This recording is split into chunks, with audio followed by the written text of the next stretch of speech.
Focus TV ইন্টারন্যাশনালে breaking নিউজে আপনাদেরকে স্বাগতম।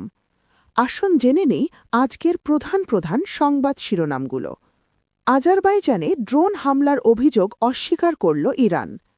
মার্কিন যুদ্ধবিমান ধ্বংসের দাবি করেছে ইরানের ইসলামিক রেভলিউশনারি গার্ডস আইআরজিসি। তবে এমন দাবিকে উড়িয়ে দিয়েছে যুক্তরাষ্ট্র। ইউরোপের জন্য হুমকি হয়ে উঠছে ইরান, ন্যাটো প্রধান। ইরানে ১২০ ঘণ্টার বেশি সময় ইন্টারনেট ব্ল্যাকআউট।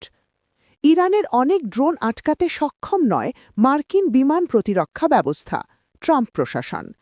পারস্য উপসাগরে মার্কিন তেল ট্যাঙ্কারে হামলা চালিয়েছে ইরান।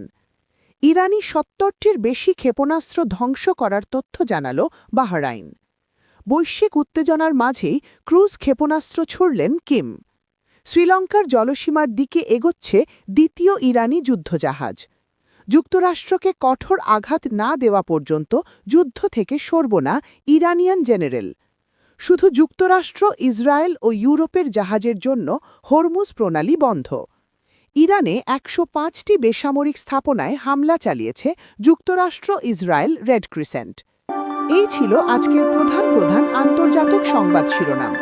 আমাদের পরবর্তী সংবাদ দেখার জন্য ফোকাস টিভির সাথে থাকুন। ধন্যবাদ।